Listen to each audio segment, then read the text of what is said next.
రాష్ట్రంలో ప్రతి నెల 1వ తేదీన వచ్చిందంటే పెన్షన్ల పండుగని రాష్ట్ర జలవనరుల శాఖ మంత్రి డాక్టర్ నిమ్మల రామానాయుడు చెప్పారు. పశ్చిమ గోదావరి జిల్లా కాజాలో శనివారం ఎన్టీఆర్ భరోసా పింఛన్లను పంపిణీ చేశారు. ఈ సందర్భంగా మంత్రి మాట్లాడుతూ 1వ తేదీ ఆదివారం వచ్చిందని ఒకరోజు ముందుగానే ఇంటింటికి పెన్షన్ అందిస్తున్నామన్నారు.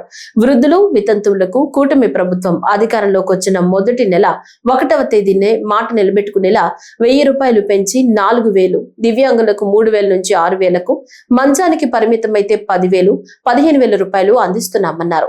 నెలకు 3,000 కోట్లు, సంవత్సరానికి 36,000 కోట్లు, 5 ఏళ్లకు 1,85,000 కోట్లు ఖర్చు చేస్తున్నామన్నారు. రాష్ట్రం అనేక కష్టాల్లో ఆర్థిక ఇబ్బందుల్లో ఉన్నా ఇచ్చిన మాట నిలబెట్టుకున్నామన్నారు. 1వ తేదీ వచ్చిందంటే ఆంధ్రప్రదేశ్ రాష్ట్రం అంతా కూడా ఒక పెద్ద పండుగ వాతావరణం. రేపు ఆదివారం 1వ తేదీ వచ్చిందని ఒక రోజు ముందుగానే ఈరోజు 31వ తేదీన శనివారమే ఇంటింటికి పింఛన్లు అందించాలనేటువంటి నిర్ణయం చంద్రబాబు నాయుడు గారు.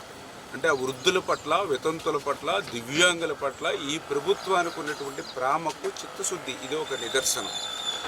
ఈరోజు పింఛన్లు మరి ఆ రోజు 200 రూపాయల పింఛను 2,000 రూపాయలు చేసింది చంద్రబాబు నాయుడు గారు.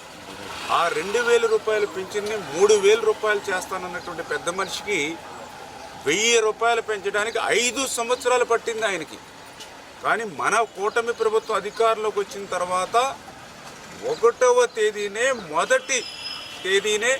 మొదటి నెలల్లోనే మొదటి సంవత్సరంలోనే 1,000 రూపాయలు పెంచి 4,000 ఏప్రిల్లో వాగ్దానం చేశామని చెప్పి ఆ 3 నెలలు 3,000 కలిపి 7,000 రూపాయలు అక్షరాల ఆ వృద్ధులకి మనం అందించినటువంటి పరిస్థితి, వితంతులకు అందించినటువంటి పరిస్థితి.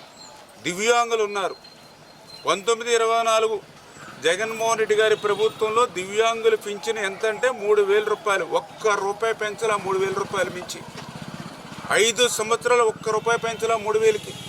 కానీ మన ప్రభుత్వం అధికారంలోకి వచ్చిన తర్వాత 3,000 రూపాయలని 4,000 కాదు, 5,000 కాదు, 6,000 రూపాయలు, 3,000కి 3,000 కలిపి 6,000 చేసినటువంటి ప్రభుత్వం మన కూటమి ప్రభుత్వం చంద్రబాబు నాయుడు గారు. బెడ్ రీడింగ్ ఉంటే 10,000, 15,000, ఈ రకంగా నెలకి 3,000 కోట్ల రూపాయలు, సంవత్సరానికి 36,000 కోట్ల రూపాయలు, 5 సంవత్సరాలకి 1,80,000 కోట్ల రూపాయలు ఈవేళ పింఛన్ నిమిత్తం ఖర్చు చేస్తున్నటువంటి ప్రభుత్వం భారతదేశంలో ఏదైనా ఉంది అని అంటే అది ఒక్క ఆంధ్రప్రదేశ్ రాష్ట్ర ప్రభుత్వం మాత్రమే. ఇటువంటి మంచి ప్రభుత్వాన్ని ప్రజలందరూ కూడా ఆశీర్వదించాలి.